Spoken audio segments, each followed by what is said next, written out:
Puisez votre force dans l'union avec le Seigneur, dans sa puissance manifestée avec tant de force. Prenez sur vous toutes les armes que Dieu fournit, afin d'être capable de tenir bon face aux ruses du diable.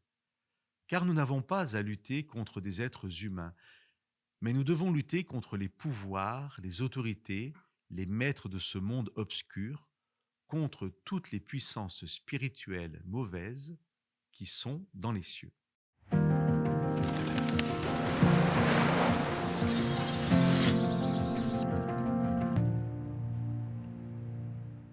Avant d'aborder ce que peut représenter ce combat contre le diable, j'aimerais préciser que lorsque la Bible parle de personnes dans les ténèbres, elle parle de personnes qui ne sont pas sous la direction de l'Esprit Saint, qui ne connaissent pas Dieu.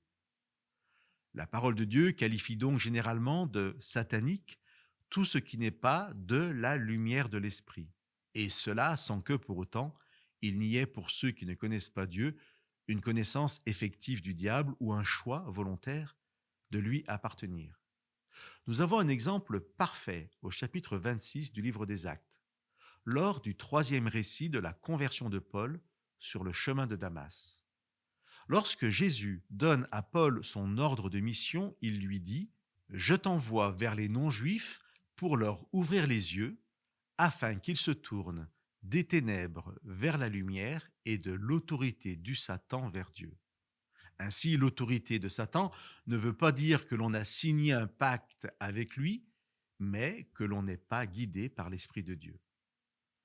C'est aussi ce à quoi Paul fait référence dans cette même lettre aux Éphésiens, au début du chapitre 2, lorsqu'il parle de ceux qui, sans Dieu, obéissaient au prince des puissances mauvaises qui occupent l'air, cet esprit qui agit maintenant en ceux qui s'opposent à Dieu.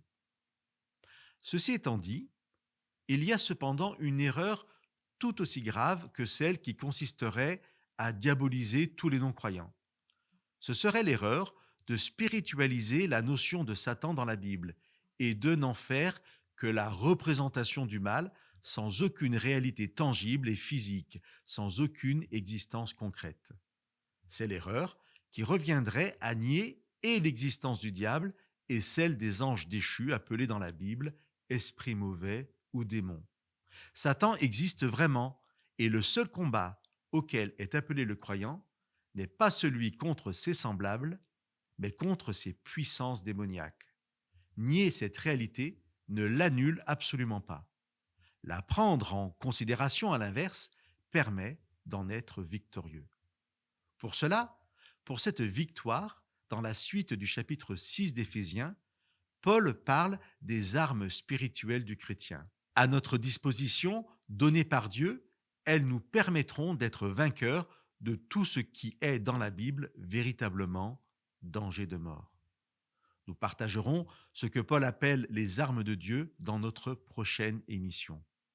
Nous pourrons ainsi puiser notre force dans l'union avec le Seigneur, dans sa puissance manifestée avec tant de force, et être en tout point victorieux de tout ce qui est contraire à Dieu.